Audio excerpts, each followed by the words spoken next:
What's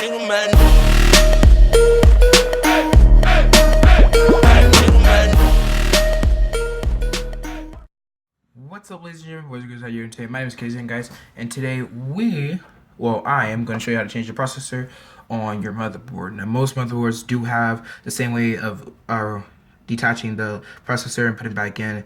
It's basically a bar going up, so I'm going to show you how to do that. This is actually really super simple, and yeah.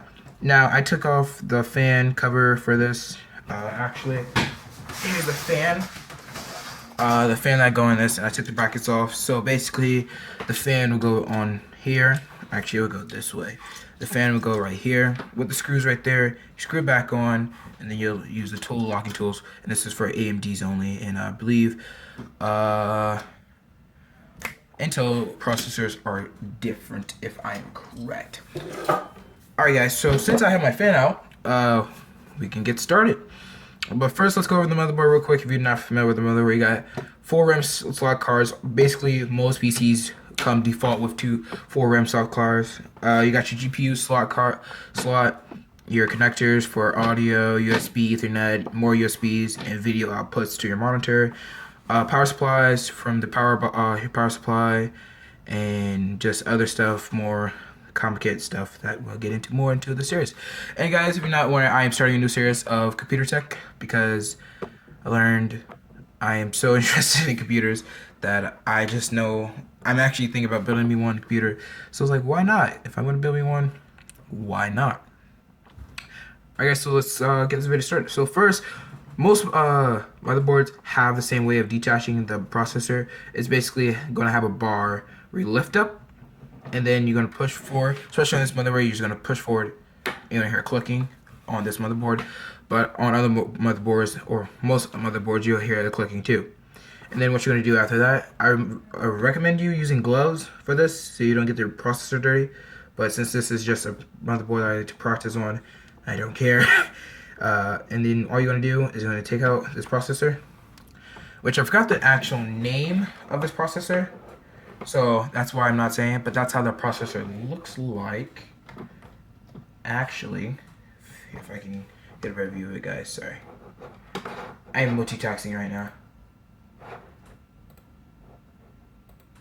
This is a AMD Athlon TM. It's a 2-core processor. It's also a 2.8 processor, so the onboard graphics on this is not great, but it's good enough. Like, I don't have a GPU in my system, and I'm eligible to run Insurgency at 30 FPS, but recording.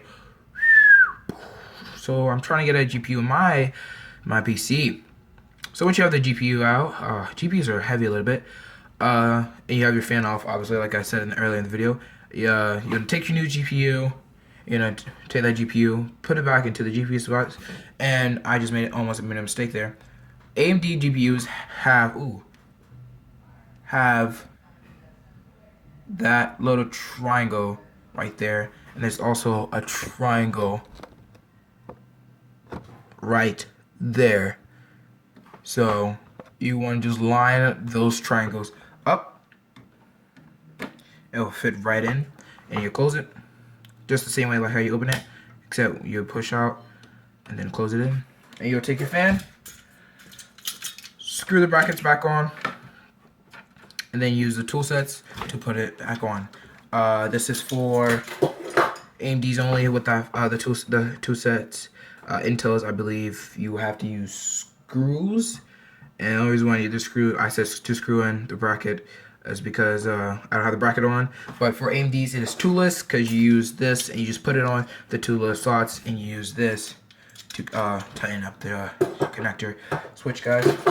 Anyways, guys, that is it in this video, guys. Let me know if you have any problems with your PC, from starting up to just GPU problems or anything, or just want to see a video of adding RAM to this and how basically simple it is to add RAM to your PC, guys. Laptops are a different story. This is a desktop motherboard.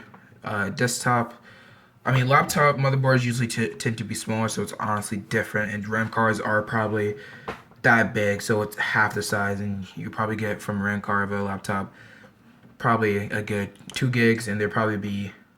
I honestly haven't seen the motherboard, so it depends on what you have. And most desktop motherboards come default with 4, and then they'll have 3. This one came with 3, so it gave me 6 gigs of RAM, and I added another one, and I'll have 8 gigs of RAM on my main PC, guys. But that isn't it, guys. Make sure you like, subscribe, and comment, guys. Let me know what you want me to do in the next computer tech video, guys. Until next time, I'm Casey, guys. I am signing off. Until next time, guys. See you next firefight. Peace.